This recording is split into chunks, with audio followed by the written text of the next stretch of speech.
ಕೊಲೆ ಆರೋಪಿ ಶಾಸಕ ಭೈರತಿ ಬಸವರಾಜ್ ಬಂಧನ ಆಯಿತು. ಪ್ರಮುಖವಾಗಿ ಈ ವಿಚಾರದಲ್ಲಿ ನಾವು ಗಮನಿಸ್ತಾ ಹೋದರೂ ಕೂಡ ಬಿಕ್ಲು ಶಿವ ಕೊಲೆ ಪ್ರಕರಣಕ್ಕೆ ಸಂಬಂಧಪಟ್ಟಂತೆ ಭೈರತಿ ಬಸವರಾಜ್ ಅವರ ಮೇಲೂ ಕೂಡ ಗಂಭೀರವಾದಂತಹ ಆರೋಪ ಕೇಳಿಬಂದಿತ್ತು. ಈ ಹಿನ್ನೆಲೆಯಲ್ಲಿ ಕೊಲೆ ಆರೋಪಿ ಶಾಸಕ ಭೈರತಿ ಬಸವರಾಜ್ ಬಂಧನ ಆಯಿತು. ಇನ್ನು ಮಾಜಿ ಶಾಸಕಿ ಪೂರ್ಣಿಮಾ ಶ್ರೀನಿವಾಸ್ ಬಗ್ಗೆ ಪ್ರತಿಕ್ರಿಯೆ ಕೊಟ್ಟಿದ್ದಾರೆ. ಮಾಜಿ ಶಾಸಕಿ ಪೂರ್ಣಿಮಾ ಶ್ರೀನಿವಾಸ್ ರಿಯಾಕ್ಟ್ ಮಾಡಿದ್ದಾರೆ.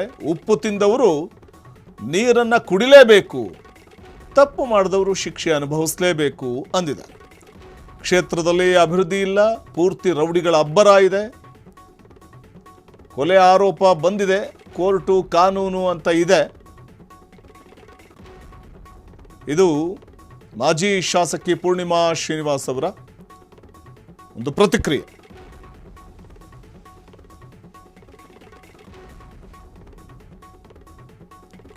ಮಾತಾಡಿದ್ದಾರೆ ಮಾಜಿ ಶಾಸಕಿ ಪೂರ್ಣಿಮಾ ಶ್ರೀನಿವಾಸ್, ನೋಡೋಣ. ಉಪ್ಪು ತಿಂದವರು ನೀರು ಕುಡಿಲೇಬೇಕಲ್ವಾ? ಕಳೆದ 3 ಟರ್ಮು ಶಾಸಕರಾಗಿ ಕ್ಷೇತ್ರದಲ್ಲಿ ಅವರು ಸಚಿವರಾಗಿದ್ದರು. ಅದರ ತಮಗೆ ಗೊತ್ತಿದೆ ಅಭಿವೃದ್ಧಿ ಅನ್ನುವಂಥದ್ದು ಏನಾಗಿದೆ ಕೆ.ಆರ್.ಪುರಂ ಕ್ಷೇತ್ರದಲ್ಲಿ ಅನ್ನುವಂಥದ್ದು. ಅಭಿವೃದ್ಧಿಗಿಂತ ಅವರ ಸ್ವಂತ ಅಭಿವೃದ್ಧಿ ಆಗಿರುವಂಥದ್ದು, ರೌಡಿ ಎಲಿಮೆಂಟ್ಸ್ ಜಾಸ್ತಿ ಬೆಳೆಸಿರುವಂಥದ್ದು, ಮತ್ತು ಪೊಲೀಸ್ ಸ್ಟೇಷನ್ಗಳು ಮೊದಲು ಯಾವ ರೀತಿ ಬಿಹೇವ್ ಮಾಡ್ತಾಯಿತ್ತು, ಈಗ ಯಾವ ರೀತಿ ಇದೆ ಅನ್ನೋಂಥ ವ್ಯತ್ಯಾಸವನ್ನು ನಾನು ವಿರೋಧವಾಗಿ ಹೇಳೋವಂಥದ್ದು ಬೇಕಾಗಿಲ್ಲ, ಸಾಮಾನ್ಯ ಜನಕ್ಕೆ ಕೂಡ ಗೊತ್ತಿದೆ. ಹಾಗಾಗಿ ತಪ್ಪಾಗಿದೆ ಅಂಥೇಳಿ ಅವ್ರ ಮೇಲೆ ಒಂದು ಆರೋಪ ಬಂದಿದೆ. ಆ ಹಿನ್ನೆಲೆಯಲ್ಲಿ ಅವರು ಇವತ್ತು ಜೈಲಿಗೆ ಹೋಗಿದ್ದಾರೆ. ಅದು ಕೋರ್ಟು ಕಾನೂನು ಇದೆ, ಅದು ತೀರ್ಮಾನ ಮಾಡುತ್ತೆ. ನಾವೇನು ವೈಯಕ್ತಿಕವಾಗಿ ಒಬ್ಬರಿಗೆ ತೊಂದರೆ ಆಗಲಿ ಅಂಥೇಳಿ ಇದು ಮಾಡುವಂಥ ಮನಸ್ಥಿತಿ ಇರುವಂಥವ್ರಲ್ಲ. ಅವ್ರವ್ರು ಮಾಡಿರೋ ತಪ್ಪು ಅವ್ರು ಅನುಭವಿಸ್ಬೇಕಾಗತ್ತೆ.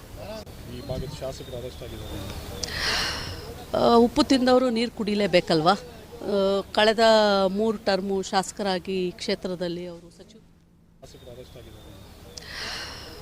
ಉಪ್ಪು ತಿಂದವರು ನೀರು ಕುಡಿಲೇಬೇಕಲ್ವಾ? ಕಳೆದ 3 ಟರ್ಮು ಶಾಸಕರಾಗಿ ಕ್ಷೇತ್ರದಲ್ಲಿ ಅವರು ಸಚಿವರಾಗಿದ್ದರು.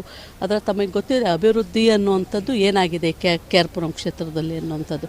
ಅಭಿವೃದ್ಧಿಗಿಂತ ಅವರ ಸ್ವಂತ ಅಭಿವೃದ್ಧಿ ಆಗಿರುವಂಥದ್ದು, ರೌಡಿ ಎಲಿಮೆಂಟ್ಸ್ ಜಾಸ್ತಿ ಬೆಳೆಸಿರುವಂಥದ್ದು, ಮತ್ತು ಪೊಲೀಸ್ ಸ್ಟೇಷನ್ಗಳು ಮೊದಲು ಯಾವ ರೀತಿ ಬಿಹೇವ್ ಮಾಡ್ತಾಯಿತ್ತು, ಈಗ ಯಾವ ರೀತಿ ಇದೆ ಅನ್ನೋಂಥ ವ್ಯತ್ಯಾಸವನ್ನು ನಾನು ವಿರೋಧವಾಗಿ ಹೇಳೋವಂಥದ್ದು ಬೇಕಾಗಿಲ್ಲ, ಸಾಮಾನ್ಯ ಜನಕ್ಕೆ ಕೂಡ ಗೊತ್ತಿದೆ. ಹಾಗಾಗಿ ತಪ್ಪಾಗಿದೆ ಅಂಥೇಳಿ ಅವ್ರ ಮೇಲೆ ಒಂದು ಆರೋಪ ಬಂದಿದೆ. ಆ ಹಿನ್ನೆಲೆಯಲ್ಲಿ ಅವರು ಇವತ್ತು ಜೈಲಿಗೆ ಹೋಗಿದ್ದಾರೆ.